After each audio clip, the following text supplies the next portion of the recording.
Avez-vous déjà eu l'impression de ne pas vivre votre propre vie, ou de vivre la vie d'un autre par exemple?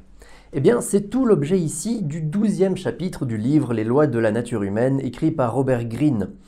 Et cette 12e loi, du coup, est la loi du but, la loi du sens de sa vie. Parce que on peut avoir une bonne carrière, on peut avoir une situation personnelle et professionnelle qui est agréable, qui est confortable, et en même temps ressortir un énorme vide à l'intérieur de soi, un énorme manque de sens finalement, vous voyez. Et ce genre de choses arrive lorsque l'on a tendance à être extrêmement influencé par les autres dans nos choix de vie, influencé par nos parents, par nos profs, par nos amis, par la culture dans laquelle on baigne par exemple. Et finalement, si on fait tous nos choix de vie basés là-dessus, on finit par vivre la vie d'un autre, littéralement, et ne pas ressentir vivre notre propre vie. Du coup, pour combler ce genre de problème, Robert Greene ici nous invite dans ce chapitre-là à apprendre à nous connaître nous-mêmes, à apprendre à découvrir quelles sont nos véritables vocations. Et à ce moment-là, on découvrira qu'on se sent extrêmement rempli de l'intérieur et ça nous donne une énergie incroyable et on devient absolument instoppable. Comme vous le savez, Robert Greene aime beaucoup illustrer ses propos grâce à des histoires et ici, il nous propose l'histoire de Martin Luther King. Martin Luther King eut une enfance assez insouciante à Atlanta. Son père était pasteur d'une assez large communauté et ça rendait leur famille plutôt riche, plutôt aisée. Son père, malgré tout, était quelqu'un de très dur, très fondamentaliste dans son interprétation de la Bible et il avait tendance à battre ses enfants.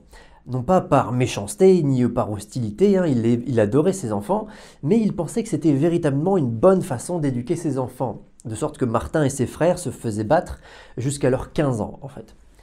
Et Martin Luther King, lorsqu'il était jeune, était déjà très sensible aux sentiments des autres, il était très sensible à tout ça, il voulait aider les autres beaucoup. Il avait aussi une éloquence extrêmement évidente, de sorte que son père voulait qu'il suive ses pas, voulait qu'il reprenne la communauté après lui. Le père de Martin Luther King Senior, du coup, était quelqu'un qui prenait vraiment beaucoup de place, qui prenait même trop de place, d'après la description qui était faite dans le livre. Et ça avait tendance à étouffer complètement sa famille, à rendre ses enfants extrêmement anxieux, et Martin ne faisait pas exception à la règle. De sorte qu'il adorait, il admirait énormément son père, mais il sentait quand même qu'il était bien différent de lui. En grandissant, Martin Luther King est devenu sérieux, il aimait beaucoup les livres, il aimait beaucoup la lecture et apprendre de nouvelles choses. Et les personnes qui l'ont connu du coup le décrivaient avec deux facettes, il avait comme deux facettes de sa personnalité. L'une des facettes était extrêmement sociable, il aimait beaucoup les femmes, la bonne nourriture, les beaux vêtements, il aimait danser, ce genre de choses. Et une autre facette de sa personnalité qui était très réflexive, très introspectif, toujours dans ses livres et ce genre de choses. Un peu comme s'il était extrêmement extraverti et extrêmement introverti, mais les deux en même temps. Vous voyez? Et c'était quelqu'un malgré tout qui était assez cool, beaucoup plus que son père avec qui il était très difficile de discuter. Mais Martin Luther King était beaucoup plus cool, beaucoup plus pratique et assez terre à terre. Et il aurait voulu faire une carrière de médecine par exemple, ou de sociologie ou en droit, toujours dans l'idée d'aider les autres. En études, il découvrit tout un côté de la religion qu'il ne connaissait pas du tout avec son père, un côté beaucoup plus intellectuel finalement. Il étudiait aussi beaucoup la philosophie et fut très influencé par les idéaux de Karl Marx et de Gandhi par exemple, donc par le communisme et la non-violence. Et une fois qu'il eut son diplôme, du coup, son père lui proposa un poste de co-pasteur, qui était en réalité une très très belle offre. Mais il refusa. Et comme vous l'imaginez, compte tenu de la personnalité du père, ça a été très compliqué de refuser cette offre-là. Et la description qui en est faite dans le livre est que Martin Luther King a dû user d'énormément de tact et de gentillesse pour éviter de froisser le père. La femme de Martin Luther King, du coup, voulait s'installer dans le nord du pays, là où il y avait moins de problèmes raciaux. Mais au contraire, Martin Luther King, lui, voulait aider un maximum, voulait être utile à la communauté, aider vraiment les gens. Et donc, ils s'installèrent à Dexter. Dexter, c'est une ville des États-Unis qui était extrêmement ségrégationniste, extrêmement raciste. Et Martin Luther King lutta énormément pour imposer son point de vue, justement, imposer son autorité sur la communauté des Blacks de Dexter. Et il faisait des prêches avec énormément de passion, il faisait des sermons qui étaient extrêmement novateurs à l'époque, avec des thèmes qu'on ne voyait nulle part ailleurs. Et son thème préféré notamment, c'était l'amour qui transforme les gens. Il voulait au travers ça enseigner aux Blacks du coup de Dexter la non-violence, pour qu'ils puissent après les utiliser contre leurs oppresseurs blancs et pouvoir véritablement changer les choses.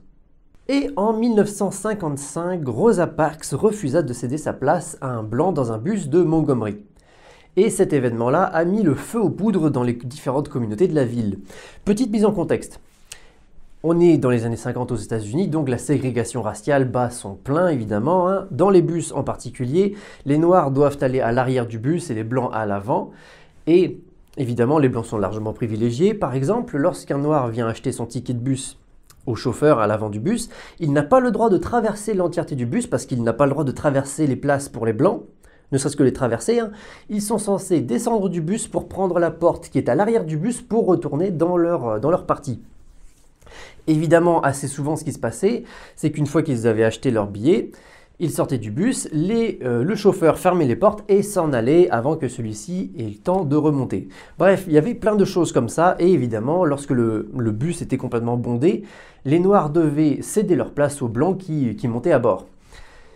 Et un jour, évidemment, Rosa Parks, du coup, refusa de céder sa place à un blanc, ce qui mit le chauffeur en question au foudrage, ce qui le rendit foudrage. Une dispute assez violente éclata entre les deux. Il appela la police et la police vint arrêter Rosa Parks. Et cet événement-là, justement, mit le feu aux poudres, parce qu'on comprend bien que c'était une situation qui est évidemment absolument intenable.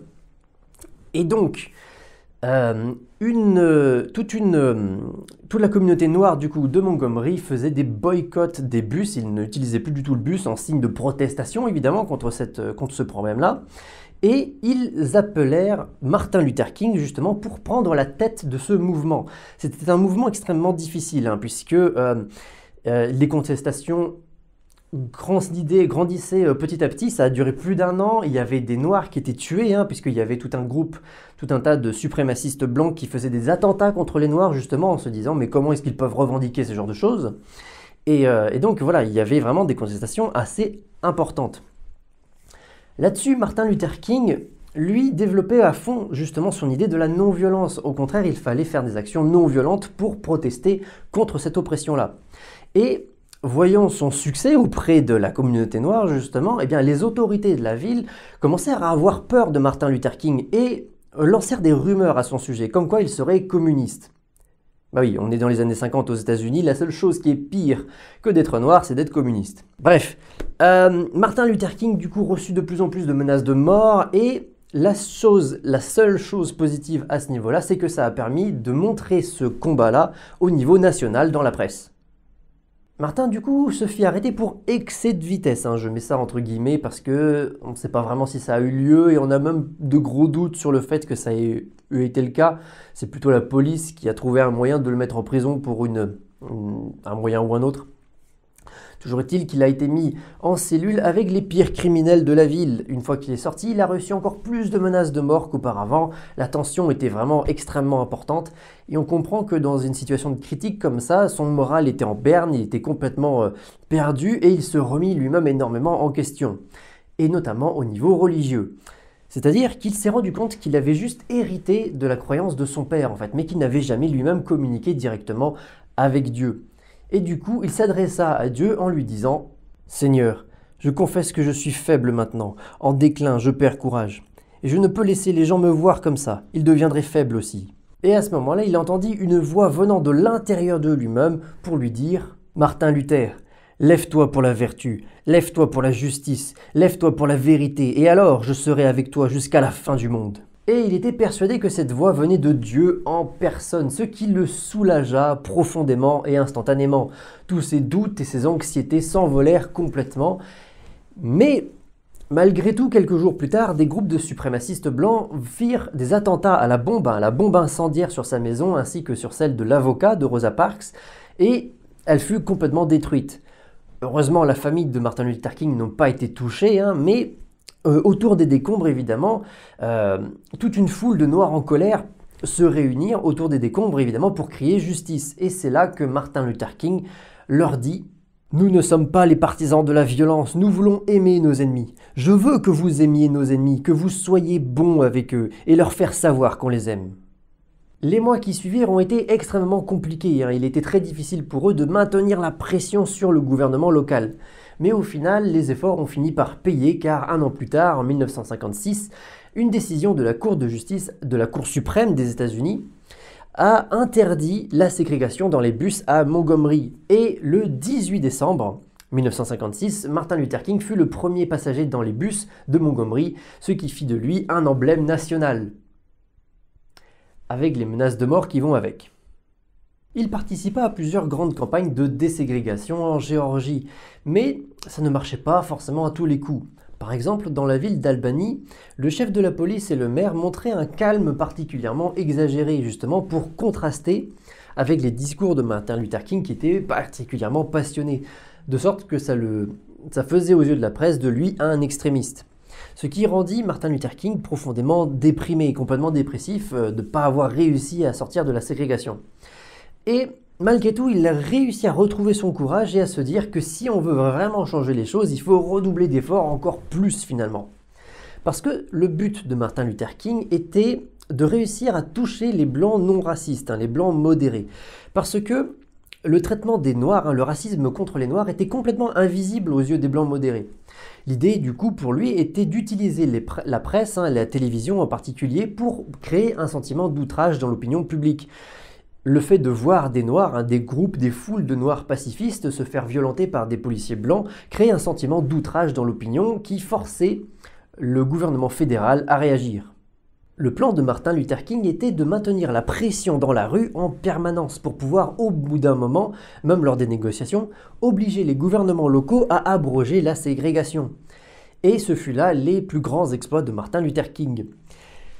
En 1964, du coup, le président des États-Unis de l'époque, John Fitzgerald Kennedy, engagea une réforme pour réformer les droits civils et abolir complètement la ségrégation.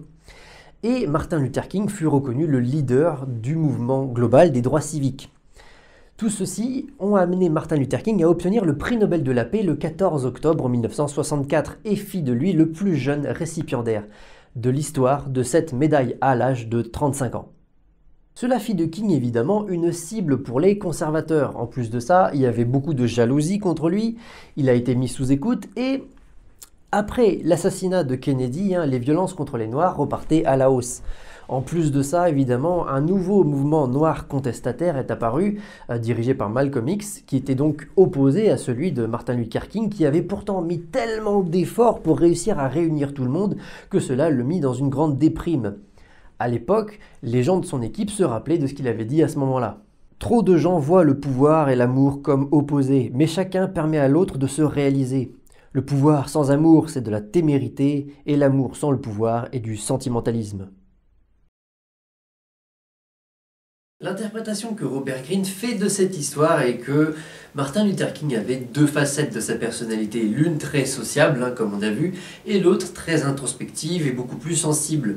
Il était très inspiré par son père, et ce malgré tout, celui-ci avait une énorme présence, beaucoup trop forte en fait. Par exemple, les frères de Martin Luther King ont tous eu des gros problèmes d'alcool, parce que l'ombre de leur père était beaucoup trop envahissante finalement. Malgré tout, King hérita de ses principes et de sa volonté d'aider les autres. Après les événements de Montgomery, il changea d'état d'esprit et arrêta son habitude de trop réfléchir. Après un grand stress, du coup, à la suite de menaces de mort, il entendit la voix de Dieu, ce qui a rendu sa mission de vie extrêmement claire. Et malgré tout, les gens qui le connaissaient étaient assez surpris parce qu'en public, lorsqu'il faisait des discours, des sermons, il était extrêmement sentimental et extrêmement émotionnel dans ses discours, alors qu'en privé, en off, une fois que les caméras étaient éteintes, il était extrêmement calculateur, extrêmement analytique, ce qui surprenait les gens. Toujours à essayer de maximiser l'attention de la presse pour marquer les blancs et garder les noirs unis. Pour comprendre la nature humaine, il faut accepter que l'on a tous envie de faire bonne figure, de montrer une figure stable et mature. Mais évidemment, à l'intérieur, on a tous des humeurs différentes qui varient dans le temps. Et donc, cela peut donner un manque de sens, un manque de direction dans la vie. Et à propos de ça, Martin Luther King disait « On a une responsabilité de définir ce pourquoi on est fait, de découvrir notre travail de vie. Et après l'avoir découvert, planifier de le faire avec toute la force et le pouvoir que l'on peut avoir. » Avoir le sens de sa mission de vie, c'est quelque chose qui est assez différent de la voie habituelle, la voie de l'ego, qui cherche beaucoup plus la gratification et l'attention des autres. En réalité, cette voie-là est beaucoup plus profonde. Ça peut être plus difficile à faire, c'est plus difficile, mais ça vous apporte au final beaucoup plus de choses positives. Une fois qu'on a compris notre mission de vie, finalement, cela nous évite les détours. On est beaucoup plus stratégique et beaucoup plus concentré sur un objectif. Et au final, on s'adapte aussi beaucoup plus facilement aux situations. Et on remarque aussi que lorsqu'on dévie de notre mission de vie, plus on dévie, eh bien plus on est anxieux finalement, et moins on se sent nourri de l'intérieur. L'une des clés pour comprendre la nature humaine, c'est qu'autrefois on avait un métier et on le gardait pendant toute notre vie. Aujourd'hui, on change de métier assez régulièrement, plus ou moins, mais aussi on peut avoir beaucoup de relations, beaucoup d'expériences différentes, ok? Et ce qui n'était pas possible autrefois. Aujourd'hui, le fait de se restreindre semble être une barrière à notre liberté finalement. Le fait d'obéir à une autorité est aussi complètement passé de mode. Et on se rend compte que ces comportements-là sont très motivés par la recherche de plaisir finalement. A l'inverse, évidemment, il y a des gens qui sont motivés par la recherche de stabilité parce qu'ils ont peur en fait. Il y a des gens qui cherchent à avoir une carrière la plus lucrative possible, à se caser le plus vite possible, ou alors ils restent cramponnés à leurs parents, justement, à cause de cette peur. Mais ces deux voies-là finissent par poser problème lorsqu'on est une cigale, c'est-à-dire qu'on recherche du plaisir, qu'on essaye plein d'expériences différentes, de relations ou de voyages différents, et bien finalement on ne développe pas de compétences réelles. On finit par avoir beaucoup de difficultés à se concentrer sur une seule chose à la fois. Et on finit par avoir des possibilités de carrière relativement restreintes. Lorsqu'on essaye d'avoir une relation durable aussi, on finit par être intolérant aux différents compromis et aux restrictions que pourtant une relation durable implique. Au contraire, si on est plutôt une fourmi, si on a peur de l'instabilité et qu'on s'engage trop tôt dans notre vingtaine dans une relation durable ou dans une carrière vraiment fixe, qu'on se case très tôt, eh bien on finit à la trentaine par se sentir vide à l'intérieur finalement, ce qui débouche sur la crise de la quarantaine où on sent vraiment le besoin de changer de carrière, de changer de relation, de vivre tout un tas d'expériences finalement qui nous ont manqué dans notre vingtaine. Et dans ces deux cas de figure-là, finalement, on finit par avoir l'impression de vivre la vie d'un autre. Et dans les deux cas, lorsqu'on sent ce vide à l'intérieur de nous, justement, on essaye de le combler d'une manière ou d'une autre, en allant chercher des divertissements de plus en plus forts, en allant chercher des voyages de plus en plus exotiques, en allant suivre un gourou, bref, en faisant tout un tas de choses pour essayer de se remplir à l'intérieur, justement, remplir ce vide que l'on ressent. Car dans cette situation-là, lorsqu'on s'ennuie, lorsqu'on est tout seul, on s'ennuie rapidement et on finit par se sentir de plus en plus insécure. Et cette insécurité-là, on essaye de la camoufler. Notre ego refuse d'avoir cette insécurité finalement, essaie de nous la cacher. Et on se voile nous-mêmes la face sur nos propres compétences, sur nos propres réalisations dans la vie. Et on essaye de montrer une façade assurée, en montrant de l'assurance, en montrant des opinions fortes sur tout un tas de sujets. Ou alors en essayant de se montrer moralement supérieur, en étant militant pour des causes, en étant dans la religion aussi par exemple, particulièrement pieux, enfin ce genre de trucs. Alors qu'en réalité tout ça ne sert juste qu'à cacher du stress et de l'anxiété. Car au final, qu'on en soit conscient ou pas, on essaye tous d'avoir un sens dans notre vie en fait, on essaye tous d'être reliés à quelque chose de plus grand que nous-mêmes et de ressentir justement cette force-là. Et en réalité, plus on est éloigné de ce sens-là, justement, de la vie, au plus on se sent vide à l'intérieur.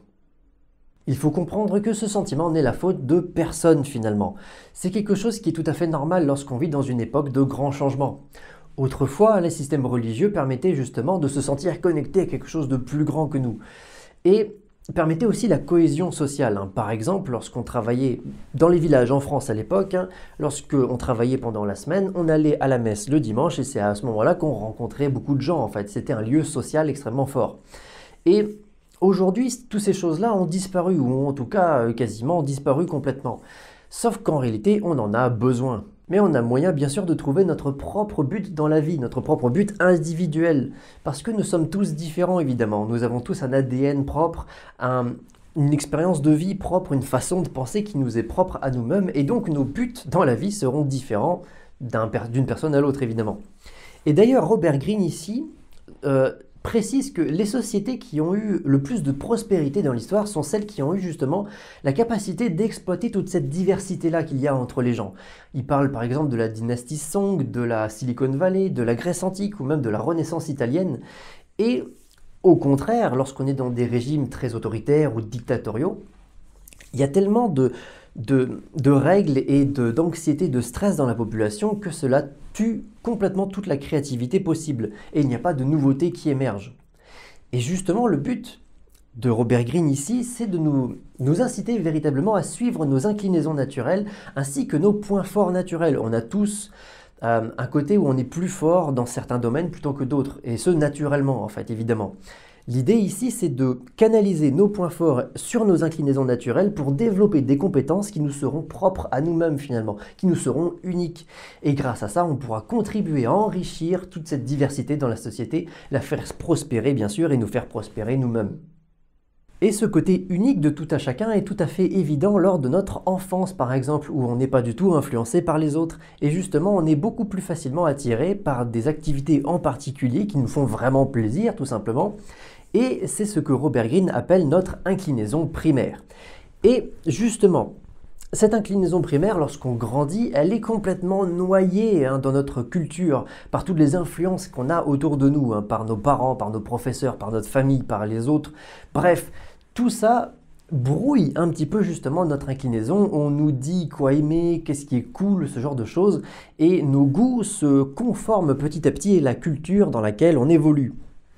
Alors que justement, au contraire, si on apprend à reconnaître en nous-mêmes justement cette inclinaison primaire, si on apprend à reconnaître quels sont nos véritables goûts initiaux, comme lorsqu'on est enfant par exemple, eh bien on est très richement récompensé.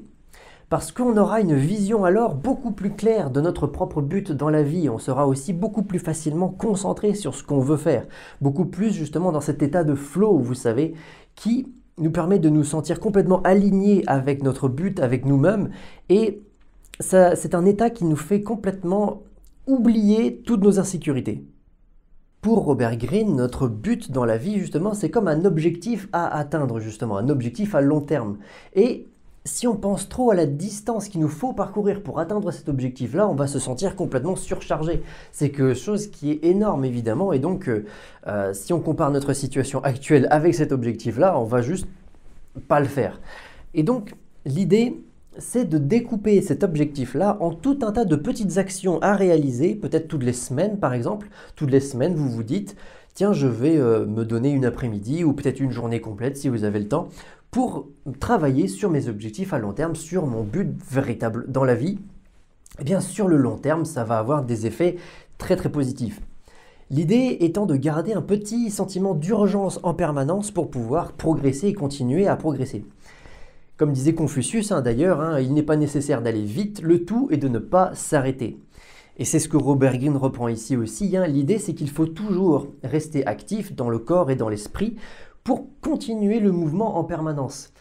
Et même l'idée d'avoir un petit niveau de stress, pas un gros stress chronique évidemment, ça c'est pas bon, mais un petit niveau de stress pour nous garder en mouvement peut même améliorer notre santé. Il y a bien sûr des moments où on sera plus lent, où on sera procrastinateur, où on n'aura pas le moral, où on sera juste, on aura pédalé dans la semoule. Et l'idée, c'est qu'il ne faut pas du tout s'en vouloir de ce genre de choses.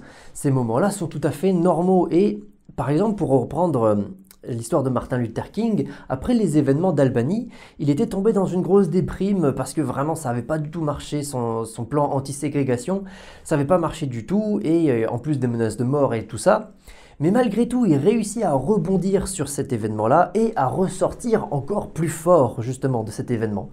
Et donc, il ne faut vraiment pas chercher à s'en vouloir, à être au top en permanence. L'idée, c'est pas d'être au top, c'est que lorsqu'on est down, lorsqu'on est au fond du trou, on n'a pas le moral ni rien du tout, c'est au contraire de réussir à rebondir pour être encore plus fort. Et justement, le fait de réussir à faire ça nous donne un état d'esprit, un état de flow justement, comme on appelle ça, qui nous remplit complètement. On est beaucoup plus enthousiaste, on est aussi beaucoup plus attirant justement pour les gens lorsqu'on est dans cet état-là. Et on est vraiment dans un état d'esprit où on n'a plus du tout l'impression de gâcher son temps, vous voyez. Comme étudiant à la nature humaine, votre tâche est double. Premièrement, vous devez avoir conscience et comprendre que d'avoir un sens de la vie, d'avoir un but dans la vie est quelque chose d'extrêmement important dans une vie humaine. Et même Robert Greene va beaucoup plus loin dans le livre parce qu'il parle par exemple de tout un tas de buts comme avoir de l'argent, avoir du succès, avoir de l'attention, de la gratification, se battre pour une cause, ce genre de choses-là. En fait, ce sont de faux buts. La recherche de pouvoir et tout ça, ce sont de faux buts en réalité. Ce ne sont pas des buts naturels. Ce ne sont pas des buts qui viennent de l'intérieur de soi-même en réalité, vous voyez. Ce sont des buts qui nous illusionnent et même il est important d'éviter les gens qui ont ce genre de but là aussi, carrément. Parce que ce que dit Robert Greene, en tout cas dans le livre, c'est que ce genre de personnes-là ont des énergies vraiment négatives. Ils ne sont pas authentiques, ils ne sont pas réellement eux-mêmes, ils ne sont pas alignés avec eux-mêmes, sinon ils n'auraient pas ce but-là, tous ces buts-là. Et donc il faut éviter complètement ces gens. Votre deuxième tâche du coup est d'abord de trouver puis de renforcer au maximum votre connexion avec votre mission de vie véritablement. Si vous êtes jeune du coup, l'idée est de parcourir le monde librement, d'accumuler les expériences, d'accumuler les compétences. Et comme ça, vous aurez beaucoup plus de connaissances de vous-même. Si vous êtes âgé, l'idée est de rediriger vos compétences vers quelque chose qui vous nourrit intérieurement. Ainsi, vous serez beaucoup plus connecté à votre mission de vie ainsi qu'aux autres. Et maintenant, quelle stratégie du coup à mettre en place pour découvrir véritablement votre but dans la vie? Alors, il faut savoir déjà avant de commencer que ce sera quelque chose de difficile. Parcourir son but dans la vie, essayer de le trouver, c'est quelque chose qui est compliqué. Vous aurez beaucoup d'obstacles, vous passerez par des périodes de doute, de frustration ou d'ennui carrément, et il faudra beaucoup de détermination et de persévérance en fait pour vraiment y arriver. Mais posez-vous les bonnes questions. Quelles étaient vos inclinaisons lorsque vous étiez jeune par exemple? Qu'est-ce qui vous fascinait et qui vous fascine toujours lorsque vous étiez jeune et maintenant? Est-ce qu'il y a des choses comme ça qui, lorsque vous les faites, vous vous sentez vraiment nourri justement de l'intérieur? C'est vraiment cette idée-là. Et par exemple, dans le livre, Robert Greene nous donne toute une liste comme ça de personnalités historiques ou même actuelles qui ont vécu justement quelque chose comme ça dans leur enfance qui ont perduré toute leur vie. Par exemple, Marie Curie, elle était très intéressée et très fascinée par tous les tubes à essai et les instruments de mesure, les instruments de chimie de son père. Et pendant tout le reste de sa vie, du coup, à chaque fois qu'elle entrait dans un laboratoire, elle avait ce même sentiment-là, très intéressant du coup. Il a donné tout un tas d'histoires un peu similaires du coup pour Anton Tchekhov, pour Tiger Woods et pour plein d'autres gens finalement. Dès que vous trouverez les activités qui vous remplissent à l'intérieur, en fait, vous vous découvrirez vous-même en réalité. Vous aurez vraiment cette sensation de vous reconnecter à vos véritables préférences, à vos véritables goûts naturels et non pas ceux qui ont été influencés par les autres ou par la société ou par vos amis, vos proches, votre famille, peu importe. Mais vos véritables goûts personnels.